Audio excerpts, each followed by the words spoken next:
હમણાં બીઝેડ ગ્રુપનો મામલો ગુજરાતમાં ધૂમ મચાવી રહ્યો છે. આ કૌભાંડમાં જ્યારે અનેક પ્રકારના ખુલાસા થયા છે ત્યારે એક વિડીયો પણ વાયરલ થયો છે. આ વિડીયોની અંદર ધવલસિંહ ઝાલા જે છે ભારતીય જનતા પાર્ટીના નેતા અને બીઝેડના સીઈઓ ભૂપેન્દ્રસિંહ ઝાલાનું માર્કેટિંગ કરતા નજરે પડી રહ્યા છે. એક્કા ડબલની પોન્ઝી સ્કીમનું માર્કેટિંગ ધવલસિંહ ઝાલાએ કેમ કર્યું એના વિશે વિસ્તારે વાત કરવી છે આ વિડીયોમાં. નમસ્કાર, વાઇબ્સ ઓફ ઇન્ડિયા સાથે હું સમીર.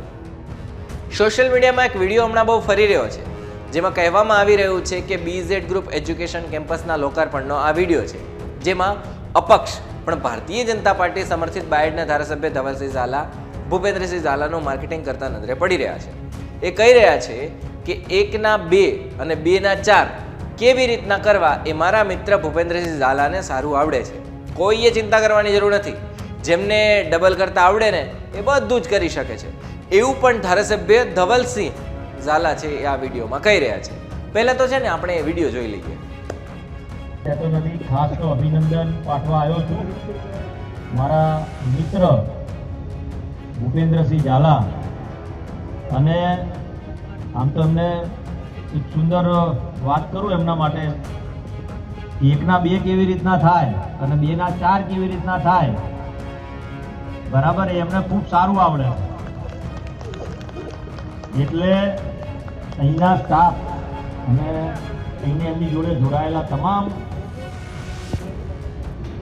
કહેવાય ને શૈક્ષણિક સંસ્થા સાથે જોડાયેલા તમામ લોકોએ ચિંતા કરવાની જરૂર નથી. પહેલી વાત, ઘણાને ક્યાંક થોડોક સંકોચ હોય, પરંતુ મેં એટલે જ ઉદાહરણ આપ્યું કે 1 ના 2 કેવી રીતના થાય.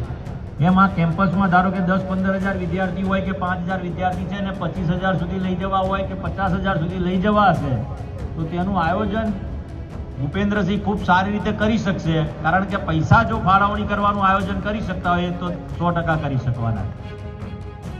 જોકે આ મામલે ધવલસિંહ ઝાલાએ પણ પોતાની વાત રાખી હતી અને એનો વિડીયો પણ પ્રસારિત કર્યો હતો, રિલીઝ કર્યો હતો, વાયરલ કર્યો હતો.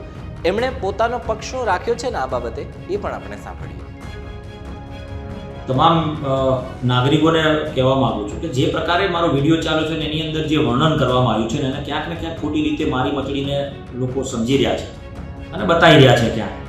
તો એવા સંજોગોની અંદર સ્પષ્ટીકરણ સાથે કહેવા માંગુ છું કે મેં એ સંસ્થાના ગ્રોથની વાત કરી છે કે જે સંસ્થાની અંદર 1 થી વધારે 2 થી વધીને 3 કે 4 એટલે 5,000 થી લઈ અને એનું સ્પષ્ટીકરણ પણ એ વિડીયોમાં કીધું છે કે 5,000 થી લઈને 25,000 કે 50,000 સુધીની સંખ્યા વધે એવા ગ્રોથ અને વિશ્વાસ અપાવવાનું કામ કર્યું છે. અને એજ્યુકેશન નો વ્યક્તિ છું એટલે સ્વાભાવિક છે કે આ શૈક્ષણિક સંસ્થા સાથે જોડાયેલો છું, એટલે વિશ્વાસ અપાઈ અને ગ્રોથ થાય સંસ્થામાં તેના માટેની ચર્ચા કરી છે, નહીં કે બીજી કોઈ.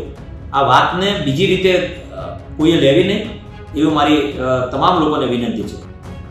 જે સ્કૂલનું લોકાર્પણ કરવામાં આવ્યું છે એની વાત કરીએ તો બીઝેડ ગ્લોબલ એજ્યુકેશન કેમ્પસ ખરીદ્યા પછી બીઝેડે હિંમતનગરના રાયગઢ ગામે અંદાજિત લગભગ 2 કરોડનું એક શૈક્ષણિક સંસ્થા છે એ ખરીદી હતી. હવે આ સંસ્થાનું નામ રાખવામાં આવ્યું હતું બીઝેડ સંસ્કાર સ્કૂલ. બીઝેડ ગ્રુપના ભૂપેન્દ્રસિંહ ઝાલા જે ભારતીય જનતા પાર્ટીના નેતા છે તેની સામે હજારો કરોડો રૂપિયા પડાવી લેવાની અને છેતરપિંડીના આક્ષેપ છે એ લાગ્યા છે. હવે હાલ ભૂપેન્દ્રસિંહ ઝાલા ગાયબ થઈ ગયા છે. 2020-2021 પહેલાંથી આ પોન્જી સ્કીમ છે એ ચેઇનવાળી આખી સ્કીમ ચાલી રહી હતી. બીઝેડના લોકો પાસેથી 3 વર્ષમાં રૂપિયા ડબલ કરી આપવાની વાતો અને રોકાણ કરવાની વાતો પણ કરવામાં આવી હતી અને પછી લોકોને છેતરવામાં આવ્યા છે. ભૂપેન્દ્રસિંહ ઝાલાની વાત કરીએ તો શિક્ષકોને અને નિવૃત્ત કર્મચારીઓને ટાર્ગેટ કરતો હતો અને પછી બીઝેડમાં રૂપિયા આપે અને એને 3 વર્ષમાં ડબલ કરી આપવામાં આવશે એવી રીતના વાત રાખતો હતો. આખી સ્કીમની વાત કરીએ તો પહેલા વર્ષ પછી 36% અને પછી અલગ અલગ લાલચ વગેરેની જે માગણી છે એ કરવામાં આવતી હતી અને જે મુર્ગા લઈને આવતા હતા એ એજન્ટને પણ આમાં કમિશન મળતું હતું.